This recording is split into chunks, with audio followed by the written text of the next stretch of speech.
Hey everyone, I got this delightfully funny book in the mail today. I don't know who it's from, but someone asked if I would read it out loud, so I thought, hey, why not? This is Miss Mousie's Blind Date. Spring is such a funny thing. It wakes up all the plants and makes our furry woodland friends go cuckoo for romance. And so it was one day in May when, stopping by the deli, Miss Mousie's eyes fell on a guy who turned her knees to jelly. Matt Labatt, the water rat, was such a handsome fellow. His fur was black, his eyes were red, his teeth were lemon yellow. He caught her eye and nodded, "Hi." She couldn't speak or squeak. Miss Mousie's paws began to shake. Her little legs went weak.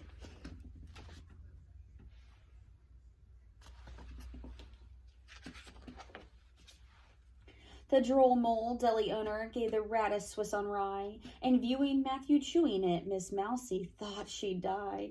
To catch the rat's attention, Mousie headed for the door and coyly dropped a hanky from the pocket on the floor. Matt shook his head. "Hey, mole," he said, "come fill up my cup and tell that fat girl by the door to pick her hanky up."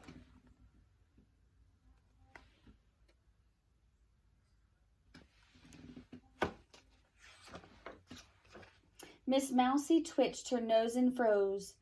"Can I believe my ears? That awful rat has called me fat." Her eyes filled up with tears.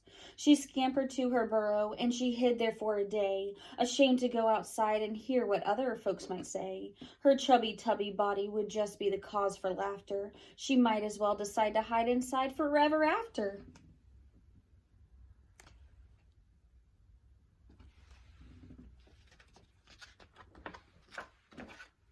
One morning, without warning, at the door came several knocks, and she found this invitation stuffed inside her letter box. "We've never met, at least not yet, but dear, tonight at 8, would you agree to dine with me? I'll be your mystery date." Oh my goodness me! Who could it be? And why this sense of mystery? Is he aware that I am fat, and worse, my recent history? She squeaked, "Oh no, I dare not go," then raced to find a mirror. One look at me and he will flee. That much cannot be clearer.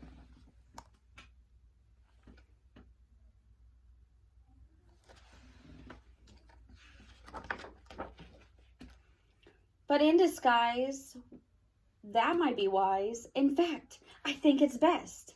So to her storage hole she stole and searched her wooden chest. She found some bells and scallop shells, 3 tea towels made of cotton, a tablecloth, wings of a moth, and pearls she had forgotten. She took these things, and with some strings she made a gown so clever that just to guess who wore that dress would take some folks forever.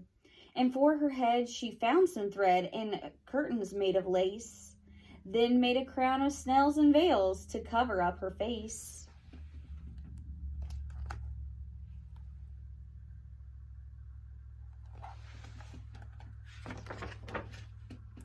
Miss Mousie headed down the road inside that clever gown. She looked, from looks she got, folks must have thought the circus was in town.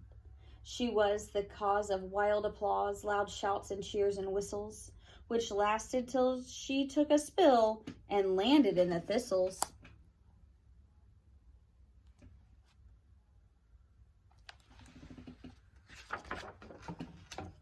The thistle thicket was so thick and tangled with sharp brambles that every thorn snagged what she'd worn and left her dress in shambles. Dead leaves upon her sleeves were stuck, and much to her dismay, as rain came down and soaked her gown, her big hat blew away. At 8:08 she reached the gate at Mystery Date's address, her first blind date, and she was late and looking like a mess. She sadly trudged up the door and gave a fearful knock. To her surprise, what met her eyes was something of a shock.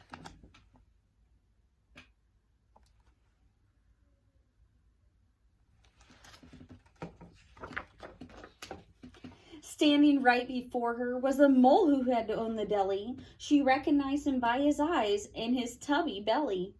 But he had whiskers like a rat and hair black as a crow. With squint and grin, he showed her in and stepped upon her toe. With an air quite demure, the mole first tried to seat her in funny spots, like flower pots and on a carpet beater.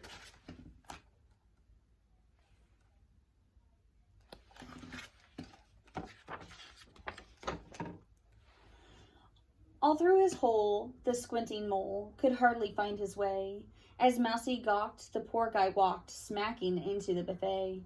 With such a crash, his rat mustache was knocked in disarray, and placed upon his face with paste, it quickly dropped away.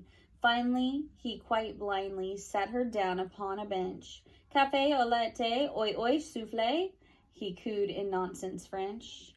Then to a chair with no one there, he said, this might be daring, but I confess I love your dress and that sweet hat you are wearing.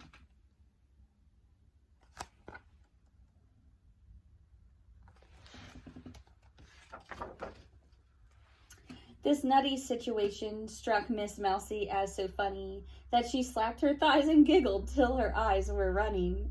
You're phony as baloney, Mousie laughed. I call a truce. No girl objects to man in specs. Please wear your silly goose. I played the same lame costume game. Let's have another try. I'm plain and fat, and that is that.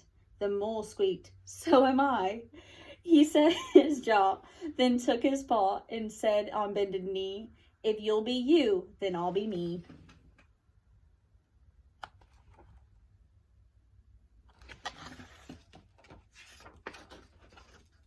Miss Mousie said, oi oi. The end. I just thought that this was such a cute book. And so thank you to whoever sent it to me. I am glad that I have it now, part of my collection. It gave me a laugh. Have a great day.